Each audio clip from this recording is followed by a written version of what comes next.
After Thanos' attack on Nowhere left it in shambles, the Guardians of the Galaxy have taken it upon themselves to fix it up.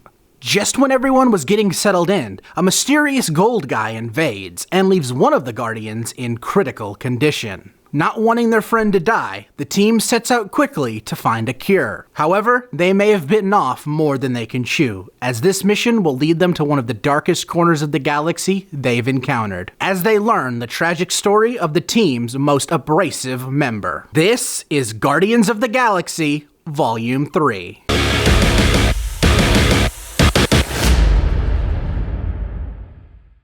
Guardians of the Galaxy Volume 3 is the 32nd film in the MCU and the third and final film of the Guardians of the Galaxy trilogy, and is directed by the man, the myth, the legend, James Gunn, whose return to the MCU is a more than welcome one, because we all know what Disney did. We can't let them forget that. That was peak dumb, if you ask me. Yeah, fired the guy that gave them two of their best films. In the words of Tony Stark, not a great plan. But James Gunn is back to deliver his final MCU film before leaving once again for DC to probably make it the best it's ever been. Because Guardians of the Galaxy Volume 3 is James Gunn's masterpiece. It takes the team we all know and love and pushes them to a new height some of us may have thought was unimaginable. It may be a little darker than the previous two films, but it still has the same heart, charm, and great music the Guardians are known for.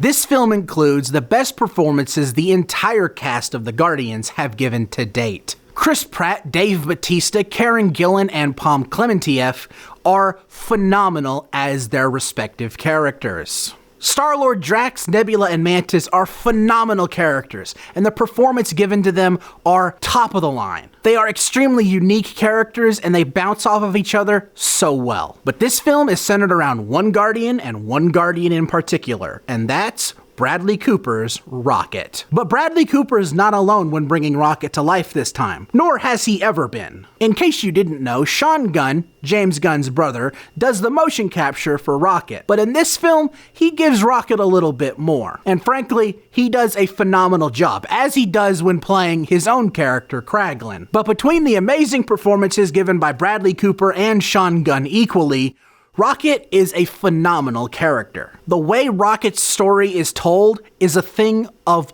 beauty. Now, I will admit, there are moments to his past that are not for the faint of heart, especially for animal lovers, but I think that will make you connect with this film even more. I've never realized just how much I resonate with Rocket. The story that is told with this character is told so well, it makes scenes from earlier in the MCU hit so much harder. If you watch this movie and you don't end up loving this raccoon, you might not have a soul. And that's coming from a ginger, so that's saying a whole lot. Rocket may very well be the best written character in any comic book movie. Unless we count Vin Diesel's Groot, because what a performance. I'm not even memeing right now.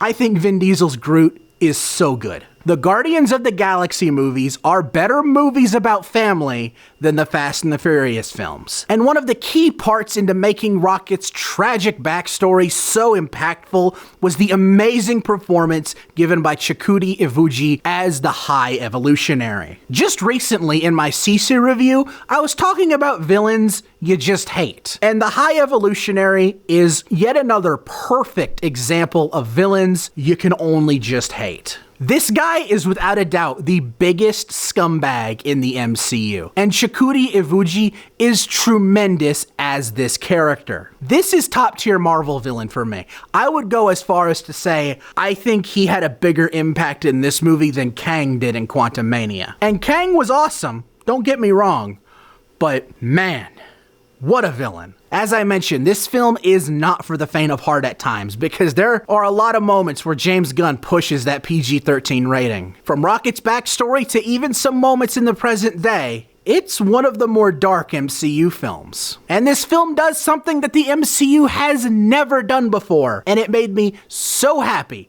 to see them, or I guess hear them, finally do this. This film does have to handle the whole Gamora is gone, but not really though situation, and I think they handled it to the best of their ability. Not only is Zoe Saldana once again phenomenal as Gamora, the way she's written gives a lot of great moments to Star-Lord and Nebula equally as well. Killing off Gamora was never a choice I would have made, but I think overall it has led to some amazing emotional scenes. Even after being part of Infinity War and Endgame, the Guardians of the Galaxy stand on their own so well apart from the grander scheme of the MCU, allowing me and probably many others to view it more than just a comic book movie, but something to rival the other sci-fi greats like Star Wars and Star Trek. Because this film is without a doubt the best ending you can possibly give these characters. And a damn near perfect ending to James Gunn's time in the MCU. And I completely forgot to talk about Will Poulter as Adam Warlock, an oversight on my part, but I